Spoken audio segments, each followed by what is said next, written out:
Bayangkan bekerja sepanjang hari mengangkat beban, dan ketika akhirnya pulang ke rumah dengan tubuh lelah, satu-satunya kesenangan yang kamu temukan dalam hidup adalah bermain game realitas virtual. Mereka bilang, siapapun yang berhasil menyelesaikan game ini akan mendapatkan kekayaan tak terbatas. Akhirnya, saat dia berhasil menyelesaikan game dan menemukan lebih dari 1 juta yen di rekeningnya, dia tidur dengan bahagia. Namun, saat terbangun, dia menyadari bahwa dunia telah diserang oleh monster. Game tersebut telah menjadi kenyataan, dan dia satu-satunya yang tahu semua rahasianya. Dia memutuskan untuk merusak sistem. Cerita dimulai pada pagi yang indah dengan langit cerah. Seseorang memakai kacamata realitas virtual, bernapas dengan berat, dan berkeringat deras. Dalam game, dia mendapatkan ucapan selamat karena telah menyelesaikan ujian terakhir. Sebagai satu-satunya yang berhasil, dia bertanya dengan senang apakah semuanya benar-benar telah selesai. Saat layar pixel game ditampilkan, disebutkan bahwa game ini adalah penipuan. Dia menjelaskan bahwa game ini disebut Access Online, sebuah game realitas virtual yang luar biasa, imersif, dan penuh aksi, kompatibel hingga resolusi 16K. Sebuah RPG dunia terbuka online di mana pemain bisa merasakan, mencium, dan mendengar segalanya.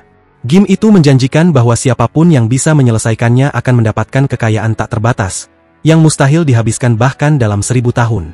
Saat itu, tidak ada yang percaya dengan janji tersebut. Dia sendiri mengaku sebagai salah satu orang yang tidak percaya, hanya menikmati game itu meskipun terus meminta uang. Dia teringat saat seseorang mengatakan kepada timnya untuk istirahat. Ketika dia sedang bekerja seperti biasa, membersihkan puing-puing pada sore hari, dia tak menemukan pekerjaan lain dan mulai bekerja paruh waktu sebagai buruh konstruksi. Terjebak dalam rutinitas kerja keras di bawah matahari sambil terus dimarahi oleh rekan-rekan yang lebih tua, tiba-tiba dia menerima pesan di ponselnya dari manajemen Access Online. Melihat bahwa pesan itu dari game, dia bertanya-tanya apakah dia lupa mematikan notifikasi email. Dalam pesan itu, dia diberi selamat karena meraih peringkat pertama dalam uji beta, diberitahu bahwa hadiahnya akan disetorkan ke rekeningnya. Dengan senyum sinis, dia meragukan apakah email penipuan seperti itu masih ada, tetapi dia memutuskan untuk memeriksa rekeningnya. Ketika melihat ponselnya, yakin bahwa tidak ada uang yang masuk, dia dikejutkan dengan fakta bahwa ada 1 juta yen di rekeningnya. Seorang pria mendekatinya, mengatakan bahwa dia akan membutuhkan bantuannya setelah istirahat. Pria itu mendekat, menepuk bahunya, dan bertanya apakah dia baik-baik saja. Tanpa mengatakan apa-apa, dia mulai berlari sambil tertawa terbahak-bahak, meninggalkan rekannya yang kebingungan. Dengan penuh harapan, dia bertanya-tanya apakah itu nyata, apakah benar-benar mungkin mendapatkan uang dari game. Dia bertanya-tanya apakah janji hadiah yang tidak bisa dihabiskan dalam 10.000 tahun itu benar.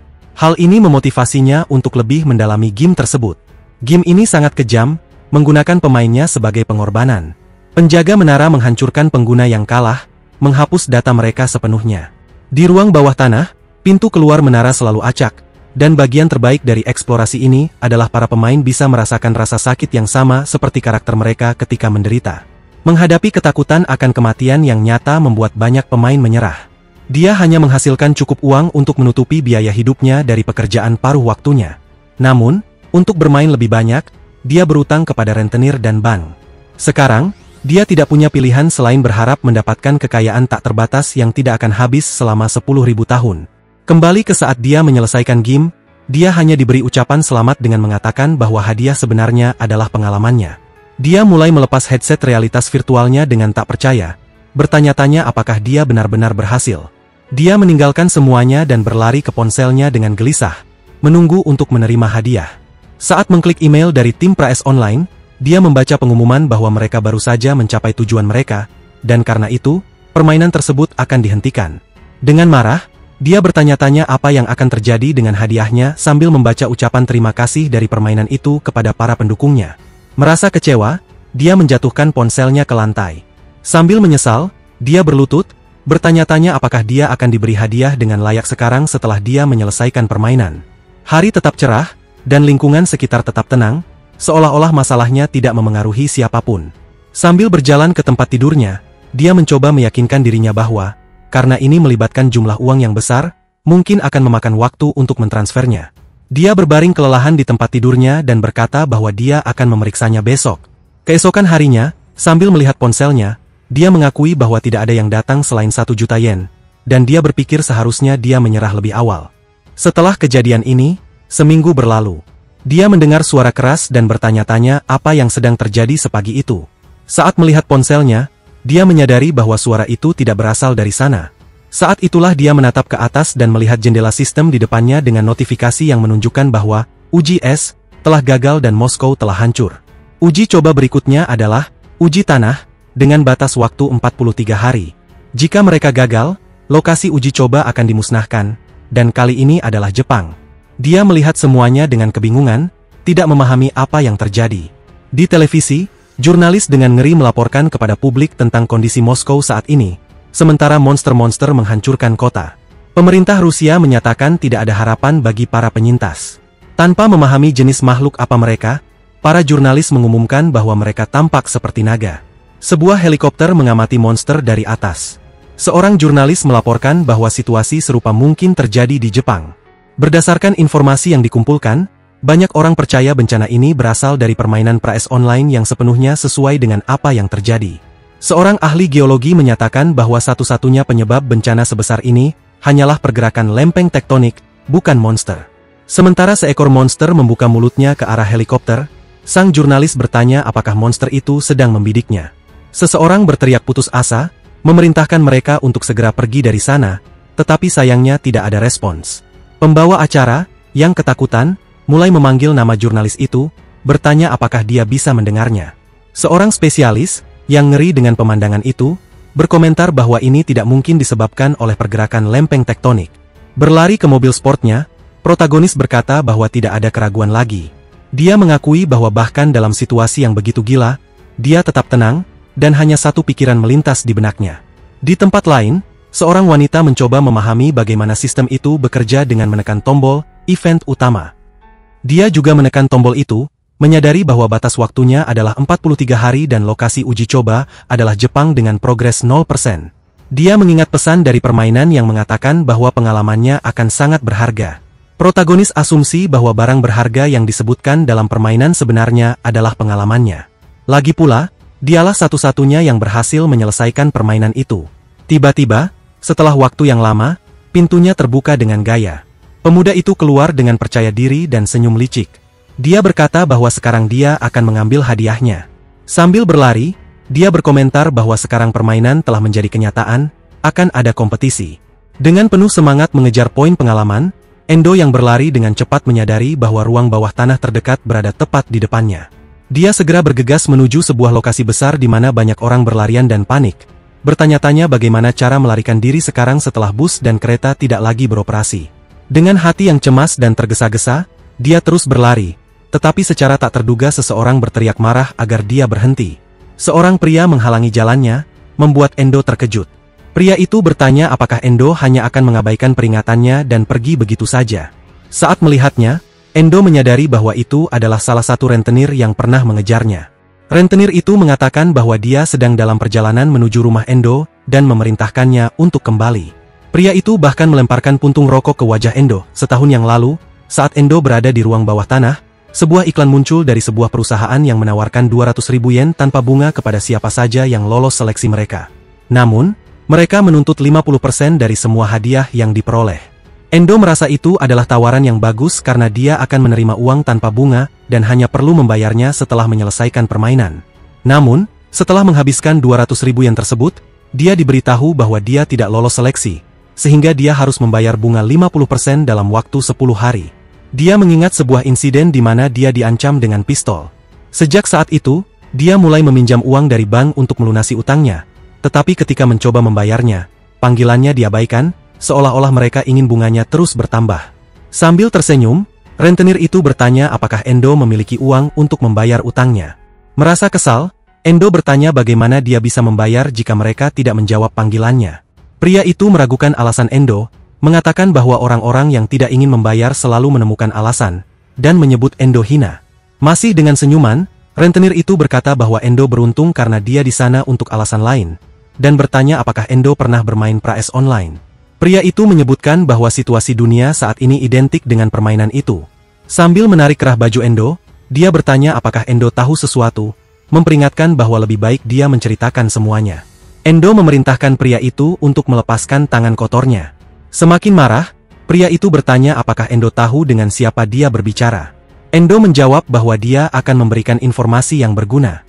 Dia mengaktifkan keterampilannya, tinju pemula, meningkatkan kekuatannya sebesar 50%, dan mulai memukul pria itu dengan begitu keras, hingga pria itu terlempar ke tanda lalu lintas. Melihat pria itu tergeletak di tanah, Endo berkata bahwa mulai sekarang, dialah yang bertanggung jawab. Saat melihat pria itu tak sadarkan diri dan berdarah, Endo berkomentar bahwa tampaknya rentenir itu tidak bisa menyembuhkan dirinya sendiri. Dia hanya meninggalkannya di sana dan melanjutkan perjalanannya menuju tujuannya. Dari dalam mobil, seorang pria berkerudung berkomentar bahwa mungkin itu adalah kemampuan dari permainan. Dengan wajah sebagian tertutup, dia mengatakan tidak menyangka menemukan seseorang yang begitu berpengalaman secepat itu. Sambil tersenyum, pria itu berkata bahwa segera hukum dan ketertiban akan runtuh, membuat segalanya lebih menarik. Endo tiba di tempat yang disebut kuil kambing jantan. Tiba-tiba, sesuatu menarik perhatiannya. Dia melihat sebuah mobil dan bertanya-tanya apakah seseorang telah tiba lebih dulu darinya. Endo mulai turun ke ruang bawah tanah yang dalam dan gelap, berjalan melalui lorong-lorong mencari sesuatu. Tiba-tiba, dia mencium bau darah yang menyengat. Yang mengejutkan, puluhan manusia kadal tergeletak mati di depannya.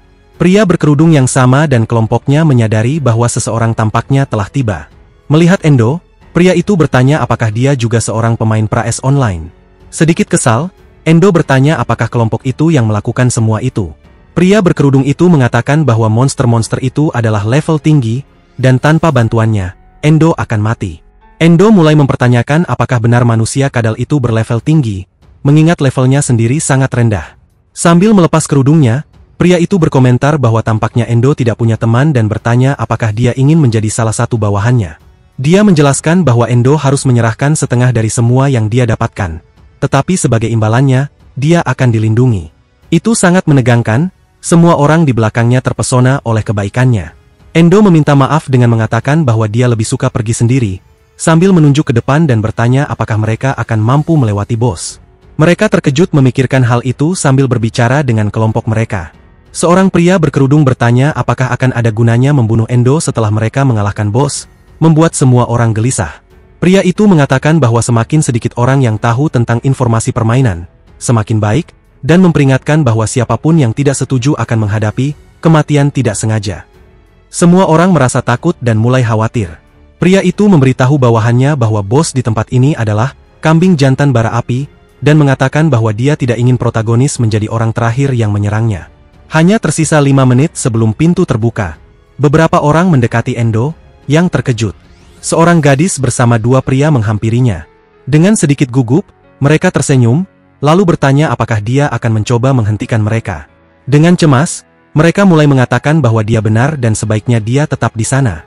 Endo berpikir dalam hati bahwa dia bisa dengan mudah menyingkirkan mereka. Tetapi kali ini dia akan membiarkan mereka pergi. Pintu terbuka, dan protagonis berpikir bahwa itu tidak akan terlambat baginya untuk mengalahkan bos setelah sebagian besar dari mereka dieliminasi. Ketika waktu habis dan pintu akhirnya terbuka, Endo hanya mengambil jus dari inventarisnya dan bersandar ke dinding, menunggu waktunya. Saat mendengar pintu tertutup, dia melirik ke dalam ruangan bos, bertanya-tanya sejauh mana mereka bisa pergi. Ketika mereka masuk, pemimpin kelompok menganggap itu menguntungkan bahwa Endo tidak masuk bersama mereka. Gadis itu menyebutkan bahwa mungkin protagonis menyadari niat mereka untuk membunuhnya. Tetapi pemimpin mengatakan bahwa dia tidak cukup pintar untuk menyadari hal itu. Di depan mereka ada ruangan besar yang benar-benar kosong, kecuali satu cahaya yang masuk melalui celah di atap, menyinari perisai salah satu bawahannya.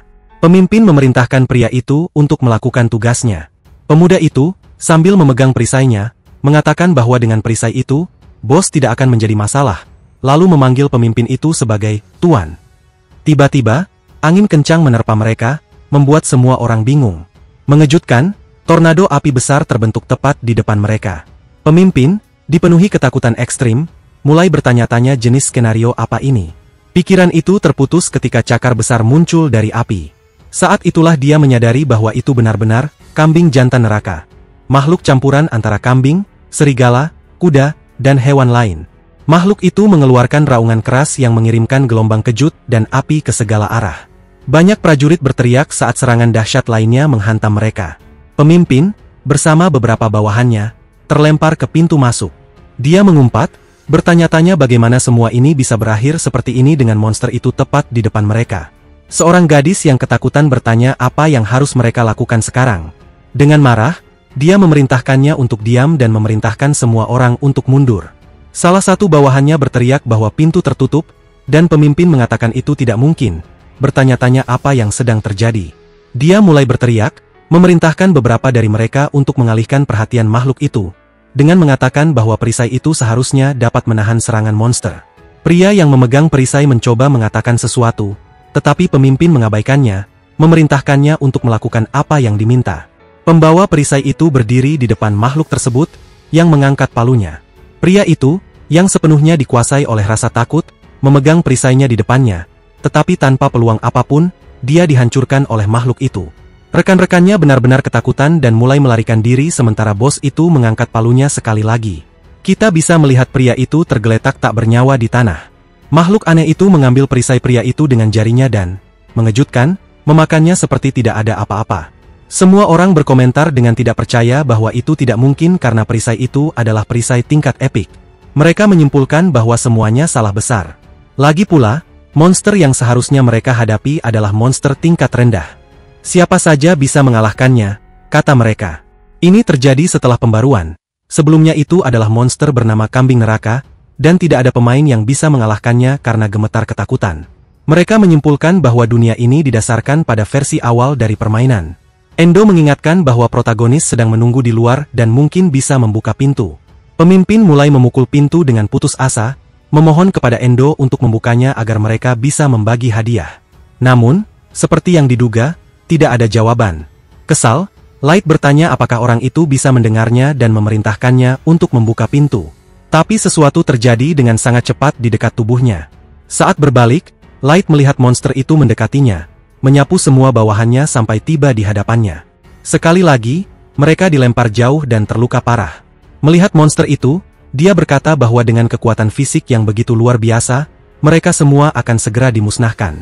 Membuka pintu, Endo bertanya, itu saja yang bisa kau lakukan setelah semua omong kosong itu.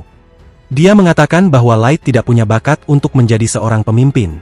Dengan senyum bangga, penipu kita mengamati monster itu. Bahkan hampir mati, pria itu masih mengutuknya dalam hati, mengakui bahwa dia akan menggunakan protagonis untuk melarikan diri, lalu mulai memanggil bawahannya dan memerintahkan mereka untuk mundur. Endo membuat seorang gadis tersandung sambil berkata bahwa itu bukan ide yang baik. Saat jatuh ke tanah, dia menyadari pintu itu mulai menutup.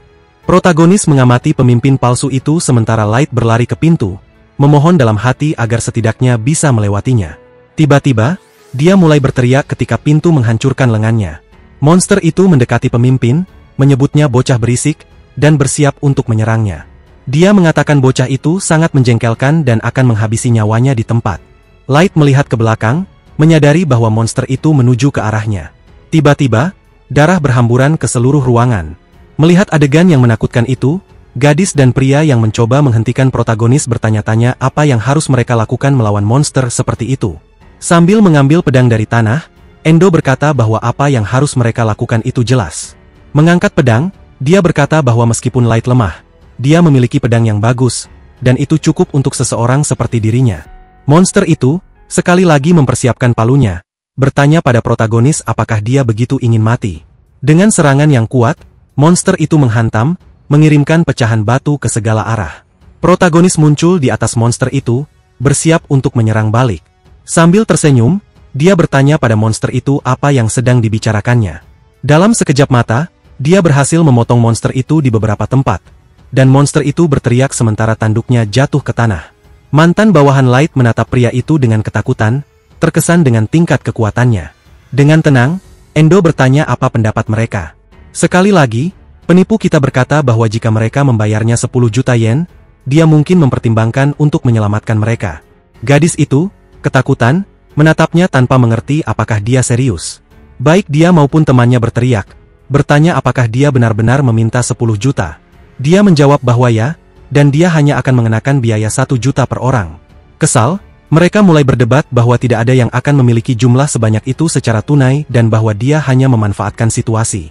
Endo berkata bahwa jika mereka tidak memiliki uang, mereka harus membayar dengan usaha mereka, lalu bertanya apakah mereka benar-benar ingin mati muda. Kemudian sang pahlawan menyatakan bahwa mereka akan bekerja untuknya, menyerahkan 90% dari semua yang mereka hasilkan.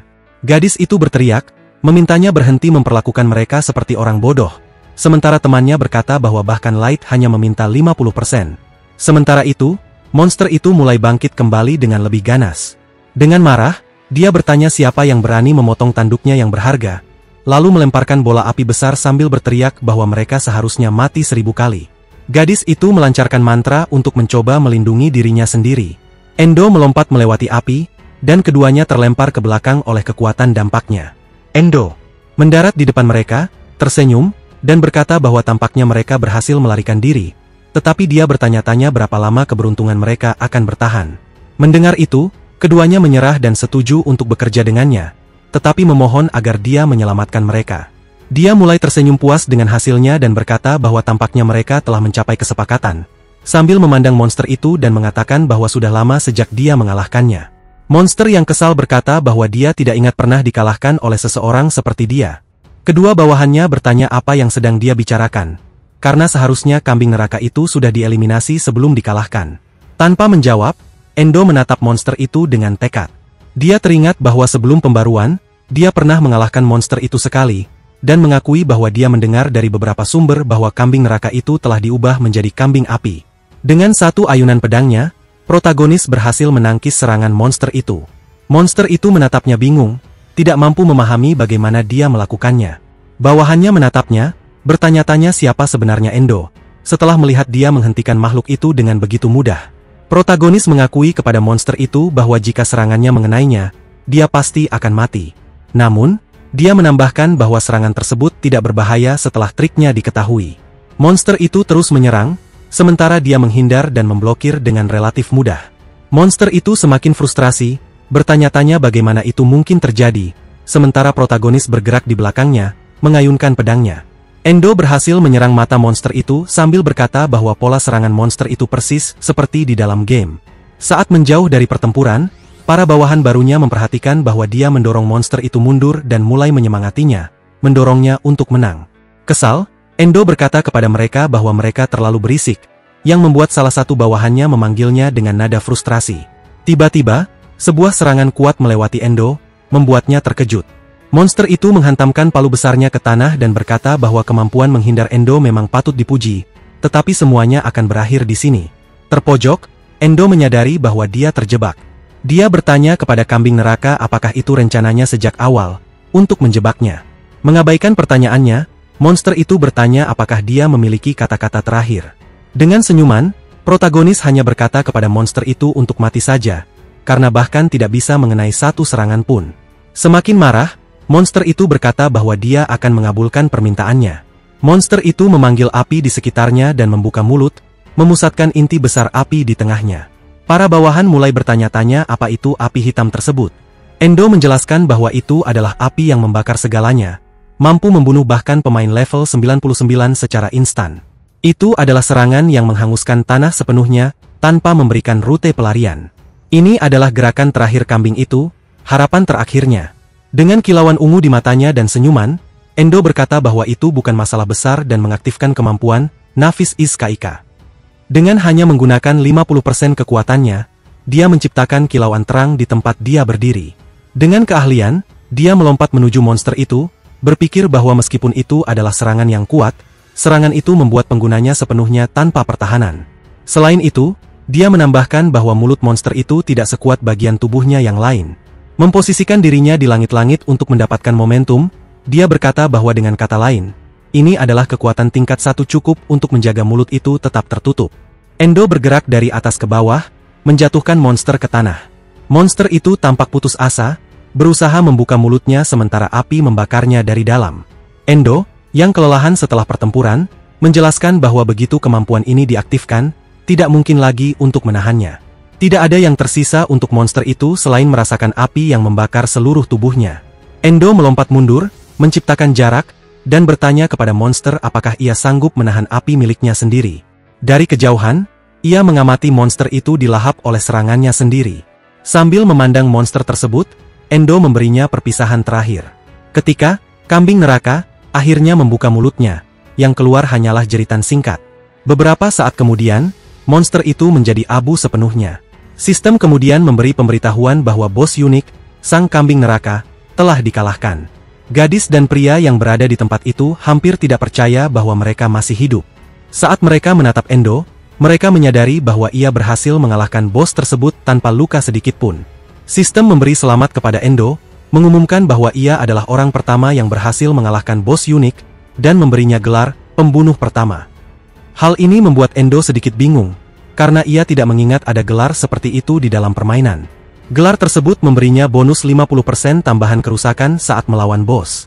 Sebagai hadiah tambahan, ia juga dapat memilih profesi sekundernya. Sistem kemudian bertanya apakah ia ingin memilih profesinya sekarang, dan Endo menjawab ya. Sistem menjelaskan bahwa setelah profesi sekundernya dipilih, ia tidak bisa lagi mengubahnya. Dengan tekad bulat, Endo memilih profesi pandai besi jiwa. Ia mengulurkan tangannya, penuh keyakinan atas pilihannya. Tiba-tiba, cahaya terang mengelilingi tubuhnya.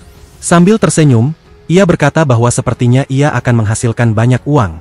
Saat memeriksa hadiah dari bos, Endo menemukan sebuah belati dan sebuah kunci.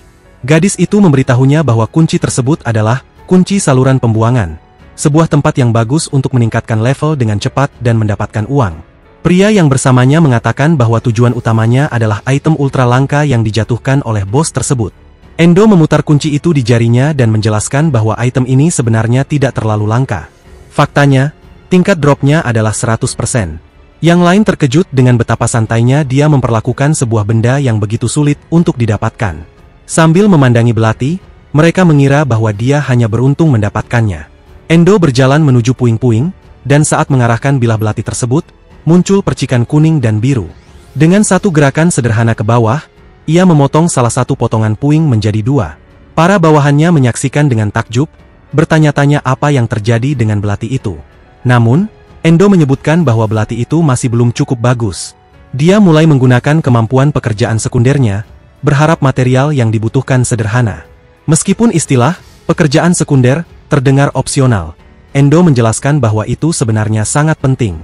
Sebagai pandai besi jiwa, dia dapat menggunakan pecahan jiwa kecil untuk menciptakan atau meningkatkan sesuatu. Ini adalah satu-satunya pekerjaan yang memungkinkannya mencapai akhir permainan. Endo mengaktifkan kemampuan penglihatan jiwa dan, saat melihat pedangnya, dia menyadari bahwa pedang itu dapat dibangkitkan dengan menggunakan pecahan jiwa seorang penyihir tipe F. Ketika melihat seorang gadis, dia menyadari bahwa gadis itu adalah seorang penyihir. Endo memastikan bahwa tidak akan ada konsekuensi jika pecahan jiwa itu diambil melalui kontrak. Dia mengakui bahwa dia berharap mengetahui ini sebelum menerima 90% keuntungan dari kelompok itu. Endo menancapkan belatinya ke tanah sambil berkata bahwa masih ada sesuatu yang bisa ia gunakan. Sambil memandang kedua rekannya, dia bertanya apakah mereka masih menginginkan kunci itu untuk meningkatkan level. Bingung, mereka bertanya apakah dia benar-benar setuju. Endo mengatakan bahwa sebagai gantinya, mereka harus memberinya semua item dalam daftar ini, sambil sedikit mengurangi biaya yang harus mereka bayar. Kedua rekannya sangat senang dan mulai mengucapkan terima kasih. Namun, Endo berkata bahwa mereka tidak perlu berterima kasih, karena semakin banyak mereka mendapatkan, semakin banyak pula yang akan ia dapatkan. Setelah memenuhi persyaratan untuk ekstraksi, Endo berhasil memperoleh pecahan jiwa dari penyihir tipe F. Dengan bahan-bahan di tangan, dia mengaktifkan kemampuan pandai besi jiwa sekali lagi. Dia memerintahkan pedang itu untuk bangkit. Pedang itu mulai bersinar terang, dengan pecahan-pecahan kekuatan yang berputar dalam pusaran energi. Bilah pedang berubah menjadi ungu. Endo memperhatikan bahwa ia telah mendapatkan kemampuan baru bernama tebasan jiwa. Untuk mencobanya, ia mengaktifkan kemampuan itu. Para bawahannya menyaksikan dengan takut saat ia melakukan tebasan ke depan yang memotong segalanya di jalannya. Serangan itu begitu kuat hingga memotong gudang, memperlihatkan hutan di belakangnya. Para bawahannya memandang kawah besar yang dihasilkan dengan kekaguman atas kekuatan itu. Mereka bertanya-tanya apakah manusia benar-benar bisa memiliki kekuatan seperti itu. Sambil melihat belati itu, Endo berkata bahwa ini sepertinya adalah batas kekuatannya. Ketika melihat gadis itu, Endo mengatakan bahwa dia sekarang memiliki senjata dan kemampuan minimal untuk melanjutkan ke langkah berikutnya. Dia berhenti di depan gadis itu, membuatnya ketakutan. Endo kemudian berjongkok di depan tubuh-tubuh mantan rekan bawahannya dan mulai berdoa. Ruby, yang mengamatinya, berpikir bahwa Endo sedang meratapi kematian para pemain yang telah gugur. Namun, kenyataannya adalah bahwa Endo hanya ingin mengambil dompet dari mereka. Pencuri kecil itu tersenyum dan berkata bahwa mereka memiliki cukup banyak uang. Kedua rekannya akhirnya menyimpulkan bahwa Endo lebih berbahaya daripada kambing neraka. Di suatu tempat, Banyak bulu hitam jatuh dari langit di sekitar sebuah kuil, sementara beberapa burung gagak terbang. Seseorang berdiri di depan pintu kuil itu. Itu adalah Endo, yang mengamati tempat itu dengan tenang. Dia mendekati sebuah sumur, mulai menuruni tangga, dan menyebutkan bahwa di bawah sumur itu ada banyak monster yang biasanya hanya bisa dikalahkan oleh kelompok beranggotakan 3 orang atau lebih. Tetapi Endo berkata bahwa aturan itu tidak berlaku baginya. Dia, setelah semua ini, memiliki belati kambing. Ketika sampai di ujung tangga, dia melihat sekelilingnya. Tiba-tiba, dia mendengar suara koin yang dilempar ke arahnya dan dengan cepat membelahnya menjadi 2, menghindari kontak sambil memposisikan diri untuk bertarung. Pemain itu mengangkat belatinya ke depan, memperhatikan sesuatu, dan mengerutkan dahi, tampak kesal. Secara tak terduga, 3 pria muncul dan bertanya apakah ada pengunjung baru. Salah satu dari mereka, dengan tatapan haus darah, berkata kepada protagonis bahwa tempat itu adalah milik mereka. Menunjukkan belatinya ke arah mereka, protagonis bertanya, siapa yang memutuskan itu? Pria itu menjawab bahwa dalam permainan, yang pertama tiba adalah yang menang dan bertanya apakah itu bukan aturan yang berlaku. Pria lainnya menyarankan bahwa mereka bisa membiarkan protagonis menggunakan area tersebut jika dia membayar biaya. Menyadari bahwa orang-orang ini seperti dirinya, Endo bertanya berapa harganya. Pria itu mengatakan dia akan mengenakan biaya 50.000 yen per jam karena, meskipun begitu, protagonis masih akan mendapat keuntungan. Dia memberikan uang kepada mereka, dan mereka berterima kasih sambil memberitahu bahwa dia memiliki waktu 1 jam mulai dari sekarang. Masuk lebih dalam ke dalam Dungeon, dia tiba di Gua Serigala. Tiba-tiba, dia mendengar auman, dan seekor serigala putih berlari cepat ke arahnya. Sebelum dia menyadarinya, dia dikelilingi oleh lusinan serigala. Dia berkomentar bahwa ini adalah serigala berlian, monster tingkat menengah yang ideal untuk menghasilkan uang, dan gua ini adalah satu-satunya tempat di mana mereka muncul dalam kelompok. Dia berkata bahwa dia bisa menggunakan pedang jiwa, tetapi lebih baik menyimpannya untuk sekarang. Dalam sekejap, semua serigala menyerangnya. Dengan cekatan, dia melompat ke arah mereka dan dalam sekejap mata memotong semua serigala. Dia terus membunuh mereka sambil berjalan di antara kawanan dan memenggal mereka. Setelah selesai, dia menghentikan serangannya dan duduk di antara semua mayat untuk memulihkan napas sambil tersenyum. Dia berkata bahwa, seperti yang dia duga, mereka tidak memberikan banyak hasil. Secara tak terduga, salah satu pria yang menghadapinya di pintu masuk muncul di belakangnya, bersiap untuk menyerang. Dengan relatif mudah, protagonis berhasil menahan serangan musuhnya. Mengayunkan belatinya, dia menyerang balik, tetapi mengejutkannya, pria itu berhasil menghindari serangannya. Namun, pukulan itu mengenai bagian atas gua, menyebabkan ledakan besar. Musuhnya, dengan luka di dahinya, mengakui bahwa itu berbahaya. Protagonis mengamati bahwa pria itu berhasil menghindari serangannya, menunjukkan pengalamannya dalam pertempuran. Dia berkata kepada pria besar itu bahwa ternyata dia memilih untuk bermain curang. Setelah semua ini, dia menunggu hingga protagonis membunuh monster sebelum menyerangnya. Dengan senyum manik, lawannya berkata bahwa dia menyukai itu. Protagonis menyimpulkan bahwa tujuan sebenarnya pria itu adalah menunggu pemain lain mengumpulkan perlengkapan untuk kemudian membunuh mereka dan mencurinya. Mendengar percakapan itu, pemimpin kelompok berkata bahwa tampaknya protagonis telah mengetahuinya. Tersenyum, protagonis berkata bahwa ini adalah tempat rahasia yang digunakan semua orang. Jadi akan aneh jika hanya mereka yang ada di sana. Dia berkata bahwa jika mereka ingin menipunya, setidaknya mereka seharusnya merencanakan tipu muslihat yang lebih baik. Protagonis mengakui pada dirinya sendiri bahwa dia sebenarnya baru menyadari hal ini setelah melihat senjata mereka. Dia mencatat bahwa pria besar itu menggunakan sejenis sarung tangan logam, yang dikenal sebagai rocket punches. Itu adalah gerakan yang berisiko, tetapi secara signifikan meningkatkan kecepatan pengguna. Dia juga menyebutkan senjata pria kurus, pedang yang memotong melalui getaran, dan cincin di jari pemimpin kelompok. Itu adalah benda yang bermasalah. Pemimpin kelompok meminta maaf atas kesalahpahaman itu dan berkata bahwa dia bahkan akan memberikan kompensasi untuk masalah tersebut. Memasukkan tangannya ke dalam mantel, dia melemparkan ratusan koin ke arah protagonis. Endo terkejut melihat koin-koin itu jatuh, tetapi juga sangat marah di dalam hati, berkata bahwa pria itu melempar 10.000 yen bertebaran begitu saja, sementara cincin pria itu bersinar. Dia berkata bahwa tangannya terpeleset dan meminta Endo untuk mengambil koin-koin tersebut. Menyadari jebakan itu, Endo bertanya apakah benar-benar sepadan membuat musuhnya berlutut. Dia menjelaskan bahwa kemampuan cincin tersebut menyebabkan ledakan kecil dengan koin-koin itu, dan dia bertanya-tanya apakah musuh-musuhnya meremahkannya. Saat melemparkan belatinya ke udara, Endo berkata bahwa mereka tidak akan bisa kembali hidup setelah memburu seseorang dari peringkat yang lebih tinggi.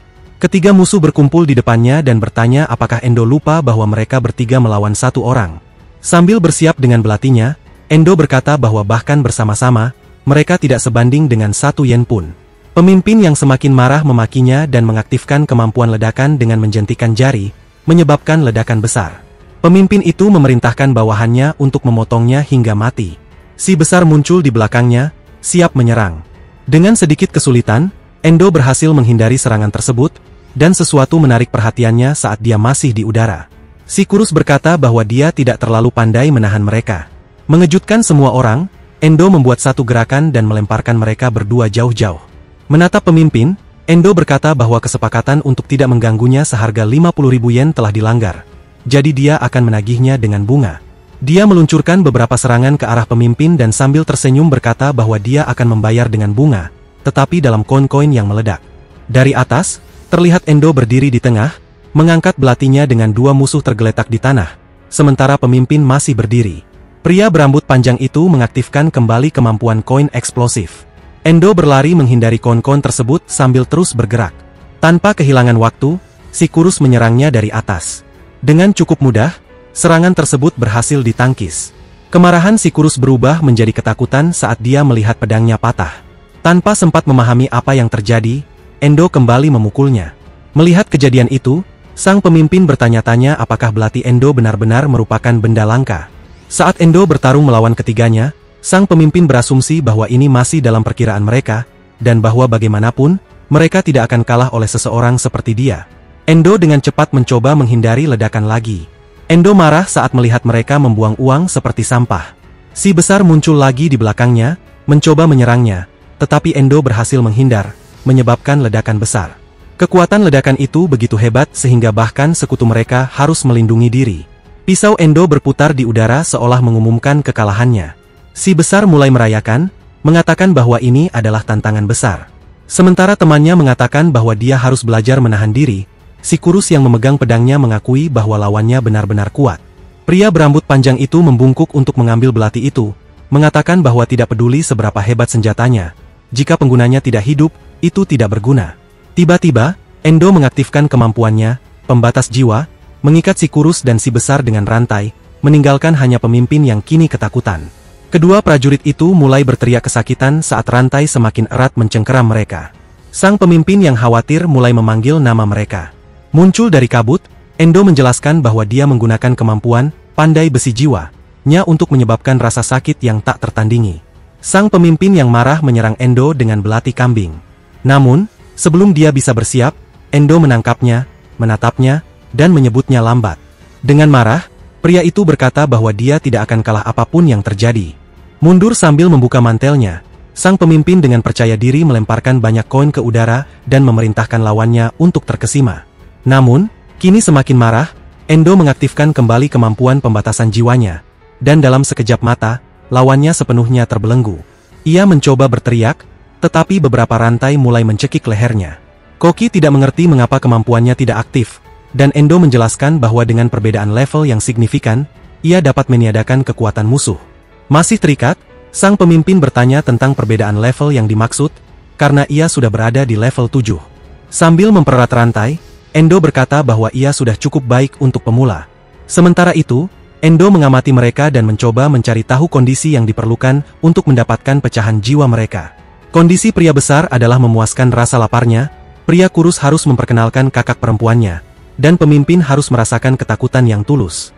Dengan tatapan mengancam, Endo mengatakan kepada sang pemimpin bahwa itu adalah kondisi yang bisa ia penuhi saat ini juga.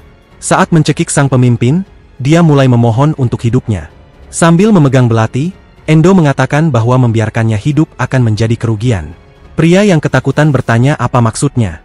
Endo menjawab bahwa ia akan menjual bagian-bagian tubuhnya, karena selalu ada orang yang bersedia membelinya. Sekali lagi, sang penipu berkata bahwa bunga dari 50.000 yen itu cukup tinggi.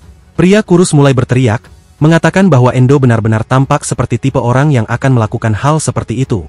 Ia tersinggung, mengatakan bahwa tidak mungkin seorang pekerja lepas seperti dirinya memiliki koneksi ke pasar gelap. Endo mengatakan bahwa jika mereka tidak suka dengan ide itu, mereka harus memikirkan cara lain untuk menghasilkan uang. Dalam ketakutan, sang pemimpin memohon untuk hidupnya sementara air mata mengalir di wajahnya. Sebuah sistem memberitahu bahwa Koki sangat takut kepadanya, dan kondisi telah terpenuhi, memberinya pecahan jiwa penyihir. Setelah itu, Endo membebaskan mereka dari rantai, dan mereka jatuh ke tanah terengah-engah mencari udara. Endo memberikan beberapa kontrak, memerintahkan mereka untuk menandatangani semuanya. Mereka marah melihat bahwa mereka harus menyerahkan 90% dari penghasilan mereka, dan mematuhi semua perintahnya. Dengan tatapan haus darah, Endo menatap tajam mereka dan bertanya apakah ada keluhan. Ketakutan, mereka menjawab bahwa mereka tidak memiliki keluhan. Ia mengatakan bahwa mulai sekarang, ketiganya adalah bawahannya, dan jika mereka pernah berpikir untuk mengkhianatinya, meja operasi akan menjadi takdir mereka. Secara tak terduga, Endo meminta mereka untuk membawanya ke pemimpin sejati. Mereka benar-benar ketakutan, bertanya-tanya bagaimana dia mengetahuinya. Dia menjelaskan bahwa benda-benda yang mereka gunakan tidak mungkin diperoleh oleh orang-orang lemah seperti mereka, yang berarti jelas ada seseorang di balik semua ini, dan dia bertanya apakah itu benar. Koki mulai memohon sambil berkata bahwa jika bos mengetahuinya, mereka akan dibunuh, sambil menekan kepala bawahannya dengan kakinya. Endo bertanya apakah dia akan mengkhianati bos lamanya, atau lebih memilih untuk ditransplantasi organ-organnya. Dengan gemetar, pria kurus itu mulai bergumam sesuatu, lalu tiba-tiba menangis dan melarikan diri, mengatakan dia tidak ingin salah satu dari kedua pilihan itu, meninggalkan pria besar itu dalam keadaan syok. Endo menunjuk pria itu, bertanya apakah dia benar-benar berpikir bisa melarikan diri seperti itu. Rantai pembatas milik Alma kembali menangkapnya, dan kedua temannya benar-benar ketakutan oleh kendali total Endo saat mereka melihat temannya tercekik. Akhirnya, mereka mengatakan akan membawa Endo ke bos mereka, tetapi Endo masih menuntut semua senjata dan uang mereka. Endo menyadari bahwa keamanan di dunia ini sangat buruk, bahkan keamanan di dalam permainan lebih baik dari ini. Dengan senyuman, Endo tertawa, mengatakan bahwa mungkin tidak ada lagi yang dapat melukainya. Di jendela statusnya, terlihat bahwa protagonis berada di level yang sepenuhnya berbeda. Saat malam tiba, kita melihat sebuah sirkus. Seperti sirkus pada umumnya, ada tempat di mana pemain trapeze tampil bersama lingkaran api dan hal-hal lainnya. Dalam sebuah adegan, seseorang terlihat dipukuli oleh seorang pria. Orang yang diserang jatuh ke tanah sambil berdarah. Beberapa orang di dalam semacam sel mengatakan bahwa dia akan menjadi korban berikutnya, dan mengungkapkan kesedihan mereka. Seorang pria dengan wajah berlumuran darah berkata kepada orang yang sedang dipukuli bahwa dia bahkan tidak menyelesaikan tugasnya. Pria itu bertanya apakah dia ingin meminta maaf kepada bos. Pria lain di dalam sel berteriak memohon agar berhenti, mengatakan bahwa orang itu akan mati. Dengan senyuman sadis, dia berkata bahwa seharusnya dia mati, karena semua orang telah menyebabkan banyak masalah bagi bos. Seseorang dengan cambuk bertanya mengapa mereka berbicara tentangnya. Pria sadis itu mulai tergagap, memanggilnya bos. Bos, dengan wajahnya yang dicat seperti badut, bertanya kepada bawahannya apakah dia telah selesai mendisiplinkan dan membantu pria yang tergeletak di tanah. Sang pemimpin berkata bahwa jika dia mematahkan tulang seseorang, akan butuh waktu lama untuk sembuh. Dia mengatakan kepada bawahannya bahwa, seberapapun tidak kompetennya mereka, dia tidak seharusnya hanya mematahkan mereka. Dengan tubuh gemetar dan berkeringat, pria sadis itu mulai meminta maaf sambil menangis. Pria yang dipukul itu berterima kasih kepada pemimpin sambil berkata bahwa lain kali dia pasti akan berhasil. Namun, ucapannya terputus ketika badut itu mencambuk wajahnya dengan keras. Badut itu terus mencambuknya sambil berkata bahwa cara ini lebih baik karena tidak mematahkan tulang, melainkan hanya mengoyak daging. Sementara dia melanjutkan pukulannya, pemimpin berkata bahwa bahkan organisasi perlindungan hewan pun tidak akan menolongnya jika dia tetap malas seperti ini. Tiba-tiba, seseorang berkata bahwa mereka telah kembali, menarik perhatian pemimpin dengan tatapan sinis. Sang pemimpin berkomentar bahwa mereka kembali terlalu cepat. Orang berambut panjang itu berkata bahwa mereka perlu melapor, karena tidak dalam kondisi untuk melanjutkan operasi.